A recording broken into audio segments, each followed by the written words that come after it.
अस्सलाम वालेकुम 7 न्यूज़ से मैं हूं आपकी मेजबान अरूज मलिक। आप देख रहे हैं प्रोग्राम पाकिस्तान के साथ। यकीनन सब खैरियत से होंगे व्यूअर्स। अगर बात की जाए खाने की तो लाहौरी खाने के बहुत शौकीन होते हैं। जायका कहीं पे भी हो, चाहे किसी ठेले पे हो या किसी बहुत ज्यादा एक्सपेंसिव होटल में क्यों ना हो, हमारी कोशिश होती है कि अगर हमने ये चीज देख लिया तो हम जरूर जाकर ट्राई करें। लेकिन उसकी क्वालिटी क्या होती है, क्या हिफ्ज़ाने सेहत के असूलों पे जायका और उसकी क्वालिटी जो है, उसकी जो पूरी आपकी हाइजीन है या नहीं है, वो चीजें हम मद्देनजर नहीं रखते। तो इसी हवाले से हमारे साथ मौजूद हैं मोहसिन भट्टी साहब, जो कि फूड एक्सपर्ट हैं। चलते हैं उनकी जानिब और उनसे जानने की कोशिश करते हैं कि आखिर फूड का ट्रेंड चेंज हुआ है, क्वालिटी बेहतर हुई है या नहीं हुई। अस्सलाम वालेकुम। जी वालेकुम सलाम। कैसे हैं आप? अल्लाह का शुक्र, बिल्कुल ठीक ठाक। जैसे लाहौरी हो और खाने का शौकीन ना हो, खाबे शाबे जो है फुल, तो क्या हमें क्या बेहतरी आई है चीजों में? बहुत बेहतरी आई है। जब हमने काम शुरू किया था आज से कोई 15 साल पहले फूड पे, तो उस वक्त तो पंजाब फूड अथॉरिटी नहीं होती थी, बल्कि 15 से भी ज्यादा, कुछ 17-18 साल पहले तो उस वक्त तो पंजाब फूड अथॉरिटी नहीं होती थी। उस वक्त तो हमारे 9 टाउन है लाहौर के, और हर जगह पे एक इंस्पेक्टर होता था, फूड इंस्पेक्टर, जो बेसिकली सैनिटरी इंस्पेक्टर था। FA पास तालीम होती थी, और वो किसी को सील भी नहीं कर सकते थे, वो 500 रुपये जुर्माना करते थे। तो उस वक्त तो हालात बहुत ही पैथेटिक थे। फिर उसके बाद हमने शहबाज शरीफ साहब से बात की, मुलाकातें की, उन्हें रिक्वेस्ट की, तो पंजाब फूड अथॉरिटी बनवाई। 2011 में पंजाब फूड अथॉरिटी बनी। तो जब हमने जा के रेस्टोरेंट्स को चेक करना, तो ऐसी ऐसी चीजें निकलती थी, ऐसी ऐसी चीजें निकलती थी कि हम सर पकड़ के बैठ जाते थे कि यार ये अशिया वो हैं कि जो हम एक अरसे से खाते चले आए हैं और अपने अजीजों को बड़े फख्र से लेके आते हैं। और यहाँ पे क्या कि वो बाथरूमों में मछली तक है, यहाँ पे वो जो गाड़ियों का तेल है, जिस तरह का यूज ऑयल, उस तरह के ऑयल में फ्राइंग हो रही है, फ्रीजर्स में कीचड़ जमा हुआ है, और मुर्दा मुर्गियों से जो है शवारमे बन रहे हैं। तो ऐसी ऐसी अशिया थी कि हम कई दिन तो वॉमिटिंग करते रहते थे। जब हमने वो पकड़ा जो सॉसेजेस थी कि जो अंतड़ियों के अंदर कीमा भर के, और जिस तरह गलाजत में वो प्रोसेस होता था, और अंतड़ियों की चर्बी से जो तेल निकलता था, तो उस वक्त तो बहुत ही हालात खराब थे। लेकिन तो नहीं बनता, और जायके फिर अहमियत नहीं ना बनते। तो लेकिन अब यह है कि अब खासी बेहतरी आ गई, खासी बेहतरी आ गई। अच्छा, जो एक वायरल हो जाती है कि लाहौरी गदा खा रहे हैं, तो क्या हकीकत में हम गदा खा रहे हैं? अच्छा, एक दौर में हम खाते रहे। अच्छा, एक दौर में खाते रहे। अच्छा, उसमें ना ये कोई तखसीस नहीं है कि लाहौरी खाते रहे। वजह क्या थी? वजह ये थी कि उस वक्त पंजाब फूड अथॉरिटी सिर्फ लाहौर तक महदूद थी। तो हमने यहां से पकड़ लिए तो वो ठप्पा लग गया कि लाहौरी खा रहे हैं। हालांकि पूरा पाकिस्तान खा रहा था, वहां पे कोई महकमा ही नहीं था जो उन्हें पकड़ सकता। तो इसलिए वो इस खुशफहमी में रहे कि हम नहीं खा रहे हैं। हालांकि खाया सारों ने, सबने खाया। कह सकता कि मैंने ना, सवाल ही पैदा नहीं होता, क्योंकि ये ऐसी ऐसी चीजों में डलता था। अब देखें कि वो जो हलीम में वो जो तार बनती है, वो गधे के कानों की वजह से बनती थी। सीरियसली, कानों की वजह से? कानों की वजह से। उसमें वो जो तार बनती थी, लेस आती थी, वो कहते हैं कानों की वजह से थी। और कीमे में बहुत ज्यादा इस्तेमाल होता था। तो अब मुझे ये बताएं कि क्या हलीम लाहौर में ज्यादा खाई जाती है या कराची में ज्यादा खाई जाती है? कराची में ज्यादा खाई जाती है। ठीक। तो ये पूरे पाकिस्तान में ये था, सिर्फ ये था कि सिर्फ महकमा एक जगह एक्टिव था, जो लाहौर था। अब तो खैर पंजाब फूड अथॉरिटी पूरे लाहौर में फैल गई। और हमने फिर 2015 में पंजाब के जो वजीर आला थे शहबाज शरीफ साहब, उन्हें रिक्वेस्ट की, और हम रूट कॉज इसकी ढूंढ चुके हुए थे। तो पता ये चला कि इसकी खालों का जो है ना, उस पर पाबंदी लगवाई जाए। 25-30 हजार रुपए की तो खाल बिकती थी इसकी। तो हमने इसकी खालों की एक्सपोर्ट पर पाबंदी लगवाई। उससे रिजल्ट ये निकला कि खासी कमी हुई। फिर हमने पकड़ने शुरू किए। इस पे सजा कोई नहीं थी, सजा इस पे 500 रुपये जुर्माना थी, और बेलेबल ऑफेंस अगले दिन जमानत हो जाती थी। तो हमने कानून सख्त करवा दिया कि खालों पे पाबंदी भी लगवा दी, और जो बेलेबल ऑफेंस था उसको नॉन बेलेबल करवा दिया, और जो जुर्माना 500 रुपये था उसको बढ़ा के 8 लाख करवा दिया, और जो कैद है उसको 5 साल करवा दिया। तो ये जब इस पे सख्ती हुई है, तो उससे ये हुआ कि अब गधा कहीं नहीं मिलता। अभी भी तो कुछ वायरल हुआ था कुछ अर्सा पहले कि गधे का गोश्त जो है वो पिंडी में खाया जा रहा है। हाँ, वो ये था कि वो था इस्लामाबाद में। अब इस्लामाबाद जो है वो पंजाब फूड अथॉरिटी के ज़ेरे इंतजाम नहीं आता, वो कैपिटल टेरिटरी है। अब उसमें भी वो जो हमारे को गैर मुल्की दोस्त पकड़े गए थे, वो कहते हैं कि हम अपने स्टाफ को जो लाखों की तादाद में इस वक्त पाकिस्तान में है, तो हम उनको सप्लाई करते थे और इसकी खालें जो है वो हम अपने मुल्क भेजते थे। तो वो उसके लिए वहां तक मिला था उसके, लेकिन ऐसे कोई शवाहिद नहीं थे कि वो यहाँ पे किसी होटल या रेस्टोरेंट को सप्लाई किया जा रहा है, ऐसा कुछ नहीं था, बाकी सारी अफवाहें थी। अच्छा, जब तक नहीं पता चला हमें कि हम गधा खा रहे हैं तब तक बीमारी भी नहीं हुई, बीमार भी नहीं हुए, तो क्या मतलब गधे का पता ही नहीं चलता टेस्ट क्या? या कुत्ते का बहुत ज्यादा वायरल रहा कि कुत्ते का गोश्त जो है मटन की जगह सर्व किया जा रहा है, तो आइडेंटिफाई कैसे हो सकता है कि अच्छा ये हम खा क्या रहे हैं? अच्छा, उसमें ये है कि जो गधा है, एक तो ये है कि बीमारी पहले भी थी, बीमारी अब भी है, और बीमारी सिर्फ गोश्त की वजह से नहीं है, इसमें और बहुत सारी चीजें हैं। तो उसमें मुजरे से तेल भी है, उसमें इंडस्ट्रियल कलर भी है, उसमें जो मुर्दा जानवरों की चर्बी वाला तेल है, उसमें जो मुर्दा मुर्गी है, उसमें बहुत सारे फैक्टर्स हैं जिसकी वजह से बीमारियां हमारे पे हमलावर हो रही हैं। अब आ जाए गधे की पहचान। गधे का ये है कि गधे का गोश्त जो है ये ज्यादातर कीमे में यूज होता था। अब कीमे के अंदर अगर मिलावट हो गई है, अब देखें अगर वहां पे 50 मन कीमा है तो उसमें अगर कोई 10 मन 15 मन कीमा मिक्स कर दिया जाए तो वो पकड़ाई नहीं देगा, बाकी तो टेस्ट मसालों से आ जाएगा। तो वो इस सूरत में चलता था। ऐसा नहीं होता था कि कसाब के पास जो है गोश्त वहां पे उसने सामने लटका के रखा हुआ है। कसाब बेचते जरूर थे, लेकिन वो इसी तरह अंदर छुपा के बेचते थे। लेकिन अगर फिर भी वहां पे किसी के सामने हमने जो बंदे पकड़े थे उधर से निकलता भी था तो वो इसकी हड्डियों की वजह से पहचाना जाता था। मिसाल के तौर पे कि इसकी अब चांप का साइज है तो वो बकरे से तो बहुत बड़ा है, ठीक। अब वहां पे अगर मटन दिख रहा है तो उसकी चांप जो है वो इतनी बड़ी है, तो बीफ में नहीं आता। नहीं, वो मटन करके बेचते, बीफ में तो प्रॉफिट नहीं रह जाता था ना, उसको मटन करके बेचते थे। फिर यह है कि उसकी हड्डियों, उसकी टांगों की लंबाई ज्यादा है तो उसकी हड्डियों की साख्त और लंबाई जो है उसे पकड़ा जाता था। फिर इसका जो गोश्त है वो जरा पर्पल कलर का होता था तो उससे पकड़ा जाता था। तो इस तरीके से इसकी जो पहचान हो जाती थी। फिर इसके गोश्त में तड़ नहीं होते, इसके टिश्यू सॉफ्ट होते हैं, इसकी अगर बोटी को पकड़े तो वो जो सीधी खड़ी नहीं हो सकती, वो नीचे ढलक जाती थी, तो इससे पकड़ा जाता था। लेकिन अब तो खैर वो भी नहीं है। बाकी उसके बाद अगर हम दूसरे बात कर लें कि कुत्तों वाली, तो कुत्तों वाली जो है ना, ये मैं उस पर यकीन नहीं करता कि कुत्तों वाला ऐसा हुआ है, क्योंकि देखें कि कोई भी रेस्टोरेंट है उसने एक रेसिपी लॉक कर दी है। आप होटलिंग भी करती हैं, अच्छे रेस्टोरेंट्स में भी जाती हैं, तो अगर आपको किसी की कोई खास हांडी पसंद है, किसी की कोई खास स्टफ चिकन ब्रेस्ट पसंद है, या कोई और आपको उसकी कोई डिश पसंद है, तो आपने वो उस रेस्टोरेंट को पता है कि मेरे इस रेसिपी के लिए कस्टमर आता है, वो उसकी रेसिपी को लॉक कर देते हैं। उसके ना मसाले तब्दील हो सकते हैं, ना ही उसके अज्जा दूसरे तब्दील हो सकते हैं। तो अब ये जो कुत्तों का गोश्त हो गया, या एक दफा मेंढकों का गोश्त का स्कैंडल आया था, तो ये चीजें रेगुलर सप्लाई मुमकिन नहीं है इनकी। तो इसलिए ये जब रेगुलर सप्लाई मुमकिन नहीं है तो वो टेस्ट में वेरिएशन जो है ना, वो कोई नहीं उसकी पसंद करता। मुर्गियां हैं उनके शवारमे वगैरह या फास्ट फूड में यूज होती रही हैं, वो तो पता ही नहीं चल सकता कि ये मुर्दा मुर्गी है या ज़िबा की। हाँ, अब उसमें यह है कि शवारमे में ये मुर्दा मुर्गी इस्तेमाल होती है, उसमें हमें काफी सारे, जी अभी भी होती है, चोरी छुपी होती है, जहां जहां पे पंजाब फूड अथॉरिटी को पता चलता है वो पकड़ते भी हैं, और कोशिश इसकी जारी रहती है। लेकिन उसमें फिर भी कोई ना कोई चोरी छुपे ये हरकत कर लेता है, अगरचे अब वो वाली तादाद नहीं रही है। अच्छा, जो रेस्टोरेंट को सप्लाई किया जाता है उनको मालूम होता है कि किसका गोश्त हमें दे रहे हैं? अगर तो कीमे की सूरत में आएगा तो वहां पे भी इतना नहीं पता चलेगा, लेकिन अगर साबित किसी कटिंग में आएगा तो वहां पे बासानी पता चलेगा। अच्छा, किसी रेस्टोरेंट का आप बड़े शौक से खाना खाते हैं और आपको पता चला हो कि यहाँ पे तो ये कुछ हो रहा था, हाँ, ऐसा एक्सपीरियंस हुआ आपका? नहीं, ऐसा रेस्टोरेंट से नहीं हुआ। शादी हॉल जो थे उनमें कोई ऐसी शिकायत आई। अभी तो नहीं आ रही शादी हॉल ना, अब तो अल्लाह के फजल से पूरे पंजाब में आपको कहीं पर भी गधे का गोश्त नहीं मिलेगा। अच्छा, शादी हॉल की बात की तो कुछ अरसा पहले शादी हॉल से ही खाना खाने के बाद बच्चों की डेथ हुई, तो मतलब शादी हॉल के खाने में ऐसी कौन सी जहरीली चीज होती है कि इस हद तक पहुंचा जा सकता है? इसमें अरूज ये है कि देखें कि वो दिन थे गर्मियों के।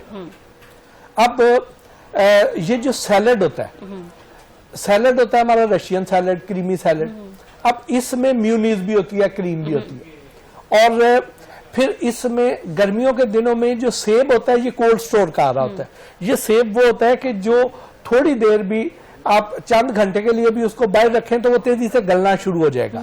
अब अगर उस तरह का अगर उसमें सेब चला गया है या उसमें कोई ऐसे चले गए हैं कि उसमें सैलेड आया है और वो रूम टेम्परेचर पे ज्यादा अरसा पड़ा रह गया, तो उसमें ये इम्कान हो सकता है कि उसमें माइक्रोबियल ग्रोथ शुरू हो गई है। लेकिन अब चूंकि शादी हाल वाले भी हैं, वो भी इससे काफी हद तक सीख चुके हैं कि वो ये सैलेड को अब वो बाहर रूम टेम्परेचर पे नहीं रखते हैं। इवन उन्होंने भी अपना निजाम जो है बेहतर कर लिया था कि वो इसको जो है जो गलती हुई थी उसको सुधार लिया उन्होंने। तो क्या शादी हॉल बासी खाना भी सर्व करते हैं पहले की अच्छा, तरीके की बनी हो? हाँ, अब उसमें ये होता है कि अभी जैसे सीजन शुरू हो रहा है शादियों का, तो अब देखें कि मोस्टली पंजाब में तो अभी वन डिश की पाबंदी चल रही है, तो या चिकन मेन्यू होगा या मटन मेन्यू होगा। तो अब वो जो है लोगों का ऑलमोस्ट एक जैसा मेन्यू होता है अगले फंक्शन में भी। तो अगर एक शादी में खाना ज्यादा बन गया तो वो जो खाना ज्यादा बना है, क्योंकि नॉर्मली हमारा अगर को 300 लोगों का फंक्शन है तो कई दफा हमारे 400 लोग भी आ जाते हैं। तो अब अचानक वो जो खाना पूरा करना का पड़ता है वो शादी हाल वाले कैसे करेंगे? वो उसको थोड़ा सा ज्यादा बना के रखेंगे। अब वो जो है वो एक्स्ट्रा खाना उसको क्या करेंगे? उसको बाद में फिर वो फ्रीज कर लेंगे। शादी हाल के बाद जो खाना है, दो तरह के खाने बचते हैं। एक खाना वो बचता है कि जो हम प्लेटों में अपनी जरूरत से जायद डाल लेते हैं। दूसरा जो खाना बचता है वो डिशेज में बचता है। जो प्लेटों में जायद खाना बचता है उसमें हम लालच करते हैं, ज्यादा डाल लेते हैं। अब उसमें से कुछ खा लिया, कुछ छोड़ दिया, तो वो खाना जो है वो वेटर्स के हिस्से में आता है। वेटर्स उस खाने को फ्रीजर में रख लेते हैं और अगले दिन उनके पक्के गाहक लगे हुए हैं जो उनसे खरीद के ले जाते हैं। कई दफा आप मुर्ग चने मंगाती हैं। अब मुर्ग चने में जो बोटी होती है वो आप देखती हैं कि आधी है, आप समझती हैं कि शायद ये घुल गई होगी। वो घुली नहीं, वो आई आधी होती है, क्योंकि वो उधर से वेटर्स ने इकट्ठी की होती है, वो पता नहीं किसकी जूठी है, तो वो आ गई। तो इसी तरह जो हलीम है, हलीम में भी ये बचे हुए खाने जो है इस्तेमाल हो जाते हैं। हम समझते हैं कि बस फेंक दिए, फेंक दिया। हाँ, वो फेंकते नहीं, अब बिकते हैं। चने खाना भी सेफ नहीं है। हाँ। चने बहुत शौक से खाते हैं। तो अब ये है कि जो उसके बाद जो डिशेज में खाना है वो मालकों का हिस्सा है। अब मालकान उसको संभाल लेते हैं, कोल्ड स्टोर में या फ्रीजर में रख लेते हैं और अगले फंक्शन में इस्तेमाल कर लेते हैं। तो उसमें आपने करना ये है कि जब आपने खाना खाना है, तो अगरचे हमारे बुजुर्ग ये कहते थे कि ये बात तहजीबी है, खाना किते नहीं जाता, लोग पा लें फिर तुसी आराम नाल जाओ, तो नहीं, आपने अगर फ्रेश खाना खाना है तो पहली सर्विंग से ले लें। अच्छा। जब रीफिलिंग आएगी तो उसमें पुराने खाने इस्तेमाल होने का इम्कान बढ़ जाता है। तो आपने अपनी सेहत का खुद ख्याल रखना है। यहाँ पर जैसे खाना खुलेगा, वैसे भी हम भाग जाते हैं, खाना जैसे ओपन किया जाता है, डिशेज जो है उसके ढक्कन उठाए जाते हैं। तो ये रवायत जो है थोड़ी तहजीब में रहते हुए आपने बरकरार रखी है। वो जो नारा लगता है ना कि रोटी खुल गई है, और रोटी नहीं खुलती, बंदे खुल जाते हैं। ऐसा ही है, बंदे खुल जाते हैं। अच्छा, चलते हैं हम अपने दूसरे मेहमान की तरफ। कामरान जफर साहब हमारे साथ मौजूद हैं, जो कि यूथ एंड पीस एक्टिविस्ट हैं। तो उनसे हम जानने की कोशिश करते हैं कि आखिर यूथ और पीस एक्टिविस्ट काम कैसे करते हैं। अस्सलाम वालेकुम। वालेकुम सलाम Arooj, thank you so much for inviting me here, and thanks to 7 News for bringing this very interesting and impactful topic into the discussion.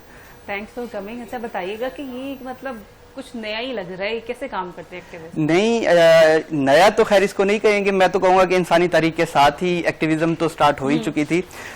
मुआशरे के अंदर, एक सोसाइटी के अंदर डिफरेंट एलिमेंट्स नॉर्मली वर्क कर रहे होते हैं जो एक सोसाइटी को एक तहजीब याफ्ता सोसाइटी बनाने में किरदार अदा करते हैं। तो यूथ एक्टिविस्ट आप कह लें या नॉन गवर्नमेंट ऑर्गेनाइजेशन आप कह लें, नॉन प्रॉफिट ऑर्गेनाइजेशन कह लें, ये मुआशरे का वो एलिमेंट है जो एक प्रेशर ग्रुप के तौर पर भी काम करती है। गवर्नमेंट को के इश्यूज जो स्पेशली रिलेटेड टू यूथ है, क्योंकि यूथ के जो प्रॉब्लम्स हैं और यूथ को जो अपॉर्चुनिटीज प्रोवाइड करनी चाहिए वो यूथ के नुमाइंदों से बेहतर कोई नहीं बता सकता। जैसा कि आप देखते हैं कि अगर हम अपनी गवर्नमेंट की बात करें, पाकिस्तान में ही बात करें या पूरी दुनिया में ग्लोबल लेवल पे भी बात करें, तो मोस्ट ऑफ द टाइम जो हमारी लीडरशिप होती है वो एक पर्टिकुलर एज को क्रॉस कर चुकी होती है और उनका जो माइंड सेट होता है शायद वो मौजूदा यूथ के जो प्रॉब्लम्स हैं उनको कैटर नहीं कर सकता। तो उसको उस तरफ ध्यान देने के लिए एक यूथ एक्टिविस्ट के जो है यहाँ पे किरदार सामने आता है।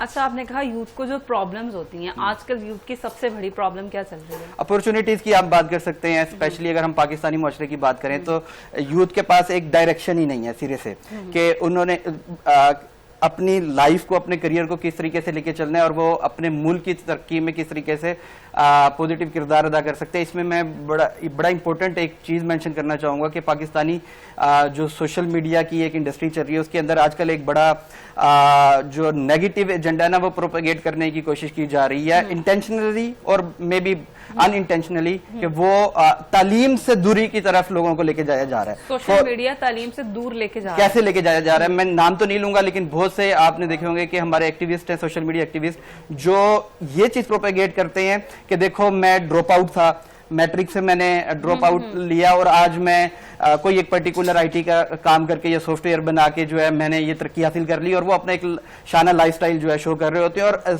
पर्टिकुलरली एजुकेशन को और डिग्री को इसको वो डिमोरलाइज कर रहे होते हैं कि इसकी कोई जरूरत नहीं है। इससे होता क्या है कि देखें, मोस्ट ऑफ द टाइम हमारे जो स्टूडेंट होते हैं वो जो पढ़ाई की तरफ पहले से ही बेजार होते हैं, उनको एक एक्सक्यूज मिल जाता है अपने पेरेंट्स को दिखाने के लिए कि देखो जी ये पर्टिकुलर पर्सन जो है ना इतना कामयाब हो गया है, इसके पास इतनी दौलत आ गई है, इसके पास इतनी फॉलोइंग आ गई है, और ये स्कूल से ड्रॉप आउट है। फिर हम मिसाल लेते हैं, बिल गेट्स की मिसाल ले रहे होते हैं या मार्क जकरबर्ग की मिसाल लेते हैं कि जी वो भी ड्रॉप आउट है और वो आज दुनिया में कहां पहुंच गए, लेकिन वो ये भूल जाते हैं कि वो ड्रॉप आउट कहां से हैं, ऑक्सफोर्ड और हार्वर्ड से वो ड्रॉप आउट है। वहां तक पहुंचने के लिए आपकी पूरी जिंदगी लग जाएगी। तो यहाँ पे ये समझने की बड़ी जो है ना जरूरत है कि जो तालीम है, आप जो एजुकेशनिस्ट हैं वो तो यही कहते हैं कि आप जो है वो स्किल जो है इम्प्रूव करने की जरूरत है, डिग्री की कोई वैल्यू नहीं रह गई है। अच्छा, ये मैं इससे मैं तो ये नहीं समझता कि कोई एजुकेशनिस्ट ये कहेगा कि डिग्री की वैल्यू नहीं रह गई। डिग्री अपनी जगह पे वैलिड है, प्लस उसके साथ स्किल आनी चाहिए। तो ये दो चीजें पैरेलल भी चल सकती हैं, ऐसा नहीं है कि कोई एक ईस्ट और वेस्ट नहीं है, ये दोनों एक पैरेलल चीजें। किसी ने अगर मैट्रिक किया और कॉलेज यूनिवर्सिटी में नहीं गया तो उसकी मेंटालिटी में और एक जो वेल एजुकेटेड है उसकी मेंटालिटी में क्या जमीन आसमान का फर्क आएगा। जमीन आसमान का फर्क आएगा कि जिस तरीके से वो एक सिचुएशन को डील कर सकता है एक पढ़ा लिखा शख्स, जिस तरीके से वो अपने चैलेंजेस को लेके चल सकता है, वो एक गैर पढ़ा लिखा शख्स नहीं चल सकता। आप दुनिया की मिसाल ले लेते हैं, फॉर एग्जांपल दुनिया को जो लीड कर रहे होते हैं या दुनिया को जो लोग चला रहे होते हैं, वो ये एक मैं समझता हूं कि फॉर एग्जांपल आप स्किल की बात करते हैं, पाकिस्तान में एक बहुत बड़ी चंक है जो फ्रीलांसिंग में चली गई है, ग्राफिक डिजाइनिंग में चली गई है, वीडियो एडिटिंग में चली गई है, अच्छा अर्न कर रहे हैं। बट अगर आप ब्रॉडर पर्सपेक्टिव में देखें, वो लोग कभी यूएन के सेक्रेटरी जनरल नहीं बनने वाले। वो पाकिस्तान के शायद पाकिस्तान के जो परमानेंट रिप्रेजेंटेटिव है, जो यूएन के अंदर पाकिस्तान को रिप्रेजेंट करता है, जो दुनिया में आपका केस लड़ता है, वो कभी वो नहीं बन सकते। उसके लिए आपको बाकायदा एक डिग्री के थ्रू प्रोसेस के थ्रू गुजरना पड़ेगा, एक पर्टिकुलर एग्जाम देना पड़ेगा। उसके बाद आप फॉर एग्जांपल सीएसएस पाकिस्तान में है, आप ब्यूरोक्रेसी में जाओगे और वहां जाके आप जो है ना दुनिया को और पाकिस्तान को लीड कर सकोगे। तो उस पर्टिकुलर पोजीशन पे जाने के लिए डिग्री की अहमियत अभी तक भी अपनी जगह पे कायम है। रिप्रेजेंटेटिव बनना चाहेगा, सबको सिर्फ पैसा चाहिए, पैसे की दौड़ है, पैसा जहां से आएगा वहीं पे जाएंगे। अच्छा, इसमें मैं कोट करना चाहूंगा, बड़ी फेवरेट सबकी मूवी है आमिर खान की 3 इडियट। उसमें वो कहते हैं कि ना काबिल होने के पीछे पढ़ो, कामयाब होने के पीछे ना बढ़ो। जब आप काबिल बन जाओगे तो कामयाबी, और मैं उसको वैल्यू एडिशन करता हूं कि पैसा, वो जक मार के आपके पीछे आएगी।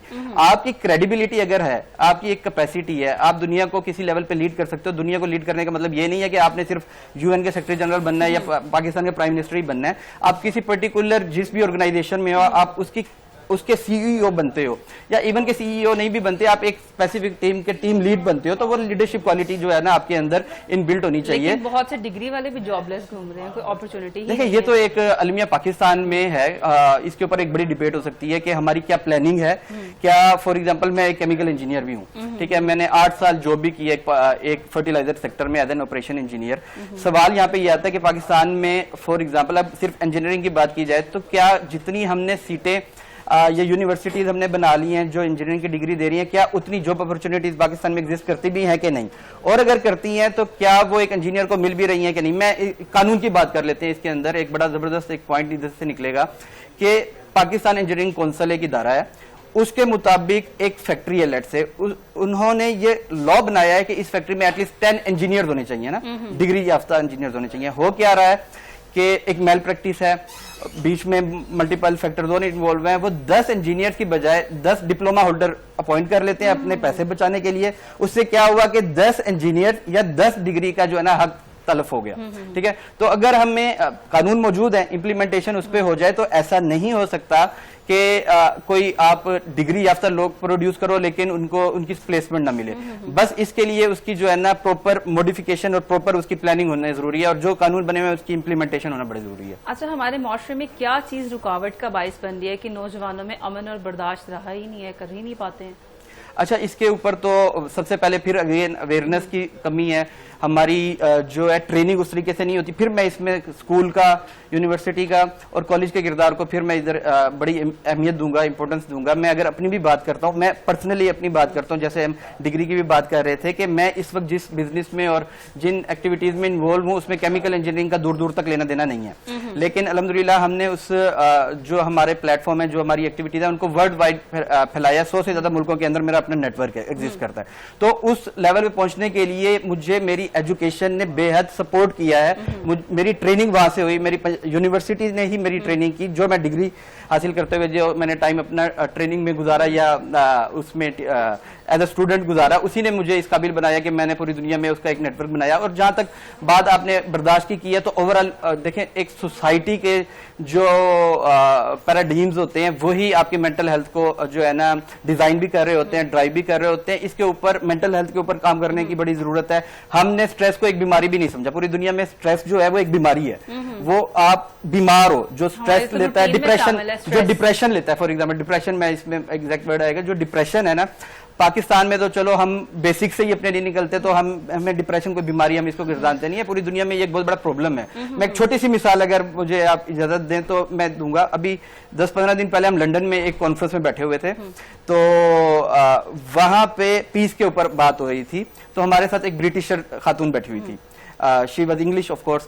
तो वहां पे एक टॉपिक डिस्कस हो रहा था कॉलोनियलिज्म का, जो ब्रिटिशर्स ने कॉलोनलाइज किया था पूरी दुनिया में। पाकिस्तान भी था, इंडिया भी था और बाकी कंट्रीज थे, उन्होंने तो खैर पूरी दुनिया के मेजर पोर्शन को कॉलोनलाइज किया हुआ था। तो एक पर्सन ने, किसी गालबन वो इंडोनेशिया या मलेशिया का था, उसने पॉइंट आउट कर दिया कि तुम्हारे अबाव अजदाद ने ना कॉलोनलाइज करके रखा है। वो लड़की, आप अंदाजा करें कि वहां पे बैठे उसने चीखें मारी in front of approximately 200 people that were from 70 different countries। और ये इवेंट हो रहा था, दुनिया की दूसरी बड़ी यूनिवर्सिटी है उसके अंदर ये कॉन्फ्रेंस हो रही थी। उसके अंदर बैठे हुए उसने चीखें मारी, रोना शुरू कर दिया। मैंने उसको बड़ी मुश्किल से कंट्रोल किया वहां पे। किस बात पे कि वो डिप्रेशन और स्ट्रेस में थी, इस चीज को लेके कि वो अपने आप को गिल्टी समझती थी कि यार हमारे आबाओ अजदाद ने दुनिया में ये जुल्म किया।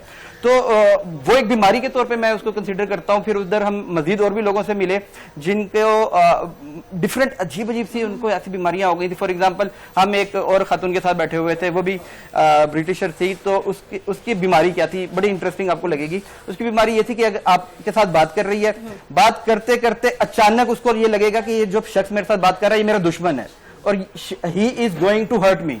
वो वहां से आपकी बड़ी अच्छी उसके साथ कम्युनिकेशन हो रही होगी, किसी रेस्टोरेंट में बैठे होंगे, आप उठ के वहां से भाग जाएगी। तो इस तरीके से जो है ना मेंटल हेल्थ आपको कहां पे जाके डिस्टर्ब करती है।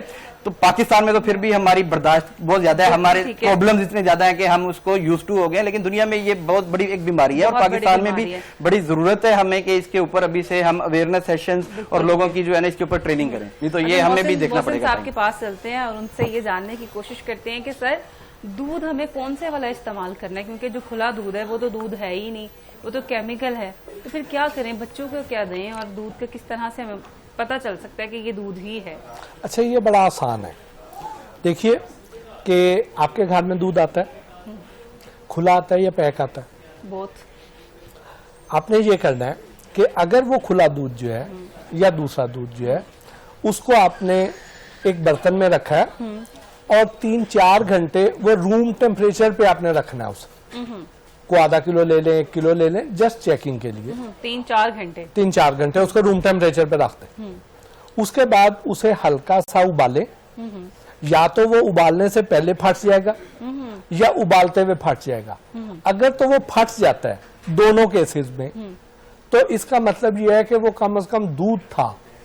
अच्छा, ठीक है जी। वजह उसकी ये है कि दूध फटता है, उसके अंदर मौजूद जो बैक्टीरिया, जो फ्रेंडली बैक्टीरिया हैं, वो एक्टिव होंगे और दूध फटेगा। अगर वो वहां पे रूम टेम्परेचर पे पड़ा रह गया है तो उन बैक्टीरिया ने एक्टिव होना है, उनकी ग्रोथ होनी है और उसकी वजह से उनकी आबादी अंदर बढ़नी है और दूध फट जाना है। तो अगर वो नहीं फटता तो फिर फिक्रमंद होने की जरूरत है, फिर यह है कि फिर वो दूध नहीं था, केमिकल है कोई। फिर वो केमिकल था। क्योंकि जो इसके अंदर केमिकल डाले जाते हैं उनमें एक केमिकल है, उसका नाम है फार्मोलिन। अब वो जो फार्मोलिन है वो एक ऐसा केमिकल है जो लाशों को हनूत करने के काम आता है। तो अगर वो डल गया बीच में तो फिर इसका मतलब ये है कि उसने सारे बैक्टीरिया मार देने हैं। उसके बाद वो दूध घंटों पड़ा रहेगा, वो खराब नहीं होएगा। तो इसलिए एक निशानी तो ये होगी। दूसरी निशानी ये है कि अगर आप उस दूध से दही जमाते हैं और वो दही जम जाती है तो इसका मतलब ये है कि कम से कम दूध है। और वो जो दूध होगा वो उससे बनी हुई दही पतली हो सकती है, यानी उसमें पानी की मिलावट हो सकती है, लेकिन कम से कम उसमें फार्मोलिन या दूसरे केमिकल नहीं डालेंगे, तो आप उसको इस्तेमाल कर सकती है। लेकिन अगर वो फटता ही नहीं है तो फिर आप उसको डिस्कार्ड कर दें, उस दुकान पे, उस ग्वाले पे आप निशानी लगा दें और उससे ना लें। ठीक। और ये जो आजकल जो ज्यादा वबा फैली हुई है कि सिंथेटिक दूध आ रहा है, पाउडर से दूध बनाया जा रहा है, उसमें मखसूस किस्म के पाउडर हैं, वो वे पाउडर भी है, वो स्किम मिल्क पाउडर भी है, वो फुल क्रीम भी है, लेकिन वो स्मगल्ड है, ईरानी है।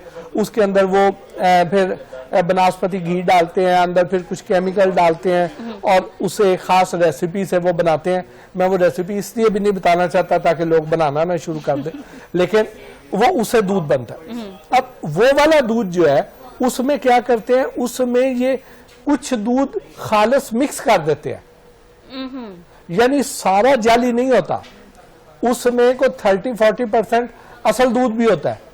तो अब वो वाला दूध भी आप इसी तरह रखेंगे, आप वो ज्यादा देर बाहर रखें या उबाल लें तो उस पे वो फटेगा, वो भी फटेगा, वो फटेगा 4 घंटे रूम टेम्परेचर पे रख के फिर बॉईल करें, वो फटेगा। लेकिन वो कैसा फटेगा कि जो दूसरा दूध है वो आपने फटा हुआ देखा, उसमें छोटी छोटी फुटकड़ियां बनती है, इसमें फुटकड़ियां नहीं बनेंगी, इसमें बड़ा सारा ढेला एक अलहदा हो जाएगा। तो इसलिए वहां से पकड़ा जा सकता है, तो यहां से आप इसको पकड़ सकते हैं बआसानी। ये तो वो तरीका है कि जो आप घर पे कर सकते हैं, ये पूरे पाकिस्तान में आप कर सकते हैं। लेकिन जो पंजाब के रहने वाले हैं इनको एक ब्लेसिंग इन पर और है, वो ये है कि यहाँ पे पंजाब फूड अथॉरिटी अच्छा काम कर रही है। अब जैसे लाहौर है, लाहौर के मुख्तलिफ एंट्री पॉइंट्स हैं, ठोकर न्याज बेग है, काना है, रोई नाला जो है, सगिया पुल है, शादरा के पास रावी पुल है, हुडियारा के पास है, अड्डा प्लॉट है राइविन रोड से आने वालों के लिए, ऐसे मुख्तलिफ एंट्री पॉइंट्स हैं। यहाँ पर पंजाब फूड अथॉरिटी की जो मोबाइल मिल्क टेस्टिंग लैब है ये तकरीबन सारा दिन खड़ी रहती है। तो आपके घर जो दूध आ रहा है उसमें से 1 कप दूध ले लें और उसको किसी भी पानी वाली खाली बोतल में डाल के तो फ्रिज में रख दें। ठीक है। और ठंडा ठंडा दूध ही आप वहां पे ले जाएं उस मिल्क टेस्टिंग लैब पे, वो 1 रुपया भी फीस नहीं लगेगी, वो उसी वक्त उसमें से गुजारेंगे और चेक करके आपको बता देंगे कि आपका दूध खालिस है या ना खालिस है। अच्छा, कहा जाता है कि जो पाउडर फॉर्म से दूध बनता है वो पकड़ा भी नहीं जाता कि ये ठीक दूध है या नहीं है, इसमें क्या सच्चाई है? नहीं, बिल्कुल भी नहीं, पकड़ा जाता है और धड़ाधड़ पकड़ा जा रहा है। आजकल तो कैंपेन चल रही है, रोजाना लाखों लीटर दूध ऐसा पकड़ा जा रहा है और उनको कैफरे किरदार तक पहुंचाया जा रहा है। बल्कि अब एक और काम शुरू हो गया, अब ये कर रहे हैं कि पंजाब फूड अथॉरिटी ने चूंकि सख्ती कर दी कि दूध आ रहा है और ये उसे मौके पे जो भी टैंकर आता है उसे चेक करते हैं। पहले तो चलो रैंडम चेकिंग हो जाती थी कि ये रेगुलर आने वाला है, इसको हमने पहले भी कई दफा चेक किया, चलो ये ठीक होगा। नहीं, अब हर गाड़ी ने चेक होना है। अब उसका उन्होंने क्या तरीका निकाला, उसका तरीका ये निकाला कि दूध का एक प्री मिक्स बनाते हैं कि यानी 2 किलो खुश्क दूध है तो 1 किलो एक मखसूस ब्रांड का बनास्पति घी है, उसमें इतने ग्राम फलाना केमिकल है, इतने ग्राम फलाना केमिकल है, इसको मिला लिया। अब मिला के उसमें 37 लीटर पानी डाला तो उससे 1 मन दूध तैयार होना है। अच्छा। तो अब वो ये करते हैं कि उसका प्री मिक्स बना लेते हैं और वो छोटे डब्बों में सवारियों वाली वैन में निकाल के भेज देते हैं, कि उन्हें पता है कि टैंकर तो नाके पे चेक हो जाना है, तो सवारियों वाली वैन को तो नहीं रोकेंगे, तो ये उसमें डाल के भेज देते हैं। पंजाब फूड अथॉरिटी वो भी चेक कर रही है। फिर अब उन्होंने ये किया कि वहां से घर ले आए, लाहौर में मुख्तलिफ आबादियों में उन्होंने घरों पे वो प्री मिक्स बनाना शुरू कर दिया, और वो जो प्री मिक्स है वो उन्होंने बेचना शुरू कर दिया। तो पंजाब फूड अथॉरिटी वहां पर भी जा रही है। अब उस समय करना क्या अब हमें, मुझे, आपको और हमारे जो देखने वाले हैं इनको अपना फर्ज अदा करना है। वो फर्ज कैसे अदा कर सकते हैं कि फर्ज किया कि आपके मोहल्ले में एक घर है, वहां पे कोई सवारियों वाली वैन आती है या कोई और पिकअप आती है जो दूध की ट्रांसपोर्टेशन के लिए नहीं है, वो आके अगर वहां पे कोई अनलोडिंग करती है तो आपके अलार्म बज उठने चाहिए। या वहां से उनके पास भैंसे नहीं है लेकिन वहां पे दूध तैयार होता है, दूध तैयार होकर यहां से निकल रहा है, तो फिर आप पंजाब फूड अथॉरिटी का जो हेल्पलाइन नंबर है 1124 उस पे आप इतला करें, वो आपका नाम सीगा राज में रखेंगे और उसको आके चेक करेंगे। अच्छा सर, ये तो हो गया फ्रेश मिल्क की बात, लेकिन जो पैक्ड आते हैं, जो पैकेट में है और खराब ही नहीं होते, एक्सपायरी डेट है उनकी, उनमें भी केमिकल यूज होते हैं। अच्छा, अब उसमें यह है कि हमें अपने लेबल को पढ़ना चाहिए। देखें, जो पैक होगा ना उसकी ट्रेसेबिलिटी सबसे ज्यादा आसान है। हमें अल्टीमेटली जाना भी पैक दूध पे पड़ेगा, आज चल जाए, 2 साल बाद चल जाए, 4 साल बाद चल जाए, लेकिन हमें ट्रेसेबल पे जाना है कि जो खुला दूध है इसका तो कोई वाली वारस ही नहीं है, उसका तो कोई एड्रेस ही नहीं है, तो इसलिए उसको हम कैसे बैक ट्रैक करेंगे। जबकि पैक दूध के ऊपर एड्रेस लिखा हुआ है, उसके सैंपल मार्केट से उठाए जाएंगे और उसको रैंडमली चेक किया जाएगा और मालकान को पता भी नहीं होगा कि उनका सैंपल फेल हुआ है, तो सीधा उस एड्रेस पे जाके छापा मारेंगे। उसमें हमें क्या करना है, हमें उसमें यह करना है कि हमने उसके इंग्रेडिएंट्स को गौर से पढ़ना है। मिसाल के तौर पे एक ऐसा दूध है जो अपनी पूरी टीवी कमर्शियल में जिक्र ही नहीं करता, कहता ही नहीं कि मैं दूध हूं, टी वाइटनर, और लेकिन वो अपने आप को शो ऐसे करता है, पोर्ट्रेट ऐसे करता है कि वो दूध है। उसमें वो ये कहेंगे कि जी इसमें अल्लाह की नेमत में मिलावट क्यों, उसमें हल्दी डालते भी दिखा देंगे, ये सारे काम कर देंगे, लेकिन वो अपने आप को दूध नहीं कहेंगे। तो आपने उसके अज्जा जरूर पढ़ने हैं। अगर उसमें कहीं पर भी ये लिखा हुआ है कि उसमें वेजिटेबल फैट है तो आप उसको दूध ना समझें, वो टी वाइटनर है। फिर आप कई ऐसे खुश्क दूध के पाउडर को देख लें कि जिसके अज्जा में लिखा हो कि वो वेजिटेबल फैट डाल रहे हैं, तो आप गौर करेंगे कि उसने पूरे पैकेट पे कहीं पर नहीं लिखा होगा कि मैं दूध हूं। तो आप जब वो खुद अपने आप को दूध नहीं कह रहे तो आप उसको दूध क्यों समझ रहे हैं। लेकिन इतना अरसा ये महफूज कैसे रह जाते हैं? अगर दूध है, जैसे आपने कहा कि 3-4 घंटे जो है वो ये सर्वाइव करता है, तो फिर वो इतनी अरसा कैसे? अच्छा, उसमें यह है कि कई ऐसे दूध है, जैसे जो टेट्रा पैक दूध है, डब्बे वाला दूध है, उसमें 2 तरह के दूध है। एक वो है कि जिसकी लाइफ होती है 3 से 4 दिन, जिन्हें पेस्चराइज दूध कहा जाता है, वो भी डब्बे में है, थैली में भी है, पाउच में भी है, लेकिन वो बगैर फ्रिज के नहीं रह सकते हैं, उनकी लाइफ 3 से 4 दिन है, तो आप उस पर ट्रस्ट कर सकते हैं। जो दूसरे दूध हैं जिनकी लाइफ 3-3 महीने है, लेकिन वो टेट्रा पैक ऐसी पैकिंग है कि उसमें कोई अंदर बैक्टीरियल ग्रोथ नहीं हो सकती है 3 महीने तक, उसमें दूध महफूज रह सकता है और वो दूध ठीक है, वो पीने के काबिल है। उनको पंजाब फूड अथॉरिटी बार बार चेक करती है, लेकिन अगर उनके उन डब्बों के ऊपर वेजिटेबल फैट लिखा हुआ है तो फिर वो इस्तेमाल नहीं करने, उनको दूध नहीं समझना। आपने चाय के लिए इस्तेमाल करने हैं तो भला करते रहे, लेकिन दूध नहीं है, लेकिन दूध नहीं है। बिल्कुल ठीक है, हम कामरान साहब की तरफ चलते हैं, उनसे ये जानने की कोशिश करते हैं कि हमारे तलीमी अदारों को किस तरह का रोल जो है प्ले करना चाहिए। क्या हमारा सिलेबस इस तरह का कर देना चाहिए कि हमें बर्दाश्त और अमन का जो है वो अभी से शुरू दिन से ही हमें पता हो कि हमने इस पे अमल करना है?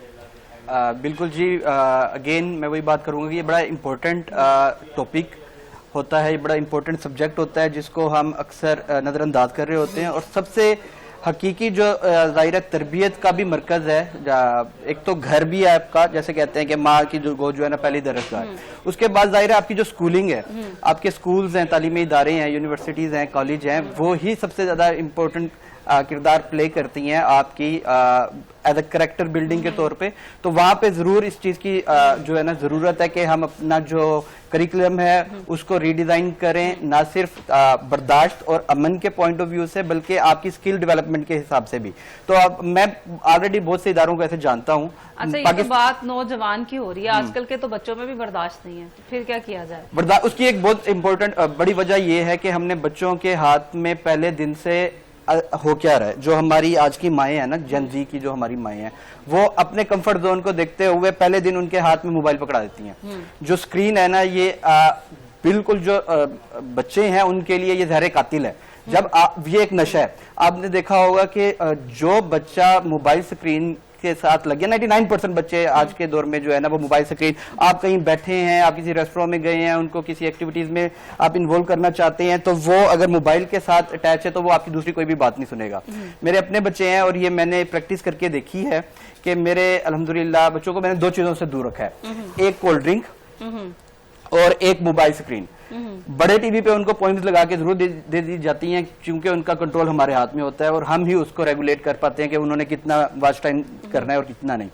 लेकिन आज मेरे बच्चे जो है ना, इवन के अपने कजन्स हैं, कोई 15-16 उनके कजन्स हैं, सारे बैठे होते हैं फॉर एग्जाम्पल किसी गैदरिंग में, तो सब कोल्ड ड्रिंक को भी लेके बैठे होते हैं और मोबाइल को भी लेके बैठे होते हैं और वो बिल्कुल अपनी दुनिया में मगन होते हैं मोबाइल को लेकर। मेरे बच्चे जो है ना वो पूरी फैमिली मेंबर्स के साथ गैदरिंग भी कर रहे होते हैं, उनके साथ इंटरेक्ट भी कर रहे होते हैं और उनका एक जो रवैया है वो बिल्कुल एक नॉर्मल किड्स की तरह है, जिस तरह हम थे या हमारी जनरेशन थी जब वो बच्चे थे। तो ये एक बहुत इंपॉर्टेंट चीज है जिसको हम इग्नोर कर रहे होते हैं।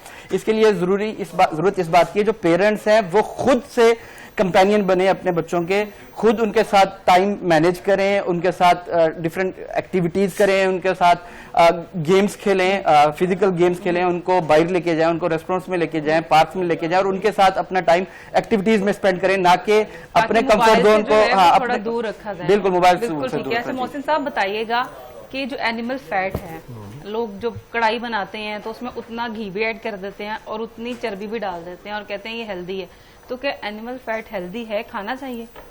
देखिए कि फैट्स हमें कम करनी चाहिए, लेकिन ये जो बनास्पति है ये तो ज्यादा नुकसानदेह है, जो बनास्पति घी है, क्योंकि बनास्पति घी में हमें जो ज्यादातर मिलता है वो मिलता है सोप ग्रेडेड, जो बेसिकली साबुन के नाम पे इंपोर्ट किया जाता है और ये पाम ऑयल होता है ज्यादातर और उससे घी बनाया जाता है। उसकी बजाय हमें कुकिंग ऑयल को प्रेफर करना चाहिए और कुकिंग ऑयल भी वो वाले प्रेफर करने चाहिए कि जो हमारे लोकल प्रोडक्ट्स हैं, जैसे हमारे यहाँ पे कैनोला है तो उसका जो ऑयल है वो ज्यादा हेल्दी है, ज्यादा बेहतर है। आप देखें कि अल्लाह पाक ने जिस खिते में जो मखलूक पैदा की है उसकी जरूरत की नबातात भी उसी खिते में ही पैदा की हुई है, तो हमें उस पे जाना चाहिए। ये जो कुकिंग ऑयल होते हैं कि जिसके ऊपर ये नहीं लिखा होता कि ये सनफ्लावर ऑयल है, ये सोयाबीन का है, ये कैनोला का है, इसकी बजाय सिर्फ कुकिंग ऑयल लिख दिया जाए और उसके अज्जा में ये लिखा जाए कि blend of palm oil, sunflower and canola oil. ठीक, अब उसमें वो परसेंटेज नहीं लिख रहे हैं कि जी उसमें कितने परसेंट उन्होंने पाम ऑयल डाला, कितने परसेंट उन्होंने कैनोला डाला और कितने परसेंट सनफ्लावर डाला, ये नहीं लिख रहे हैं। ये लिखना उनके लिए जरूरी है। अब देखें कि एक बंदा था, ये एक पुराना लतीफ है, एग्जैक्ट वाकया नहीं है, अब उस पे केस चल रहा था अदालत में कि वो शामी कबाब में जो उस वक्त मुर्गी महंगी होती थी, बीफ सस्ता होता था, तो वो मुर्गी के जो शामी कबाब थे उसमें बड़े गोश्त की मिलावट करता है, भैंस के गोश्त की मिलावट करता है। तो जज साहब ने पूछा, हाँ जी मिलावट कर दो? कहता जी क्या करते हो? कहता जी भैंस का गोश्त मिलाता हूं। कहता रेशो क्या रखते हो? कहता जी 50-50। उन्होंने कहा 50-50 का क्या मतलब? कहता जी एक मुर्गी तो एक मझ। तो अब जब उसने परसेंटेज ही नहीं लिखनी है तो जब उसने परसेंटेज ही नहीं लिखनी है तो पता नहीं उसने उसमें कितने परसेंट डाला हुआ है। तो एक तो परसेंटेज लिखना जरूरी है। तो इस लेना या कैनोला ऑयल लेना, कुकिंग ऑयल, तो इसलिए अगर आपने लेना है तो आप उसको प्रेफर करें जो प्योरली एक ब्रांड का है ताकि उसमें पाम ऑयल कम से कम हो या पाम ऑयल ना हो, उस पे जाना है। और सबसे जो बेहतरीन है वो तो ये है कि आप जैसे ही सीजन आता है ना मार्च अप्रैल का, तो कैनोला की नई क्रॉप आ जाती है, तो वो मार्च में आप पूरे साल के जैसे दाने लेके रख लेते हैं, गंदम लेके रख लेते हैं, चावल अक्टूबर नवंबर में लेके रख लेते हैं पूरे साल के, तो ऐसे ही ये भी लेके रख लें और खुद जाएं कोल्हू पे उसको ऑयल को निकलवाएं और उसको साफ कर लें, फिल्टर कर लें।